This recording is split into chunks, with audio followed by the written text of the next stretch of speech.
Good morning! Ayan, so ituturo ko po sa inyo kung paano mag-fund sa ating eCash account galing sa BDO, online banking.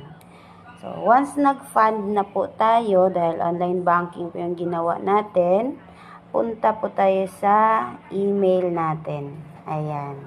So, nakikita natin yung BDO online send money successful. After po niyan, screenshot po natin siya.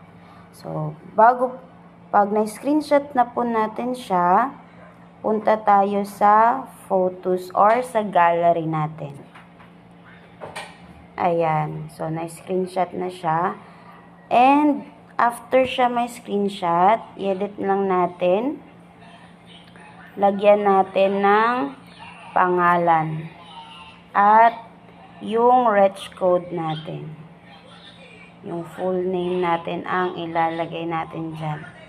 At kung anong reg code natin. Ayan. So, kailangan din memorize natin yung mga reg code natin or may kopya tayo sa notebook natin. GWLV 180148. Ayan. So, lakihan lang natin siya para maklaro ng ating CSR. Ayan. So, after nyan, pag once nalagay na natin siya, i-done lang natin. Then, save. Pwede ka mamili, replace file or save copy. So, save copy tayo. Ngayon, dahil nalagyan na yan ng pangalan and reg code, kailangan din may nasulat tayo dyan sa notebook natin yung transaction reference number, transaction date, magkano yung amount, and yung oras natin. Ayan.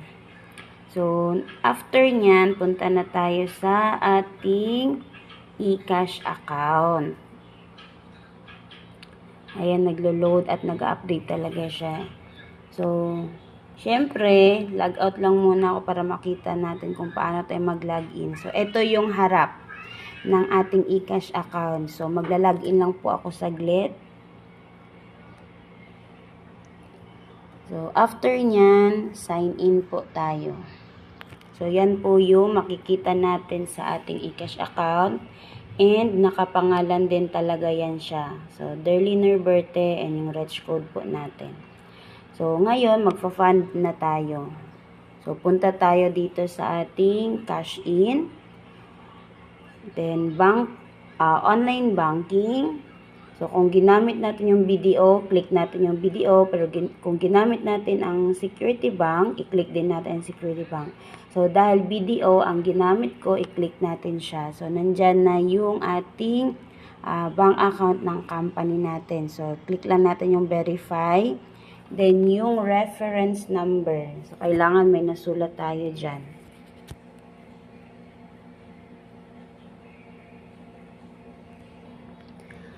Ayan. After natin ma-type yung reference number, amount, date, and time, upload proof of payment. Yung nilagyan po natin na pangalan at reg code. So, yan. Yan po siya. Okay. Check na natin. So, ayan. Upload na. And then, yung transaction password natin. Ayan. After natin ma-type, i-submit for verification. Click lang natin yan siya. After natin ma-click, merong lalabas dyan. Ayan. Screenshot lang natin siya. After my screenshot, i-click lang natin ang okay. Hintayin lang natin na papasok po siya sa account natin. So, log out tayo. Punta tayo sa ating customer support.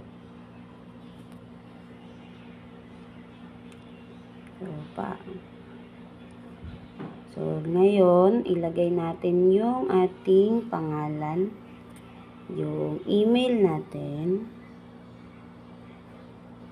yung active email, and then yung reg code na ginamit natin sa fund request. So, ngayon, ilagay natin yung ating subject fund request. Okay? So, ngayon, mag-type tayo dyan. Ayan. After natin makapag-type, choose file. Punta tayo sa ating media picker. And then, hanapin natin yung na-screenshot natin. And, ayan, select lang natin siya. Then, submit ticket. Ayan.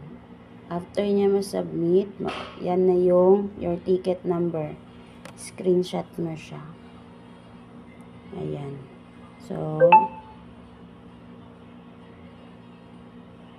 after nyan, wait lang natin yung reply ng CSR doon sa email. So, very easy and very accommodated. Okay. Thank you. Yun lang ang share ko. God bless.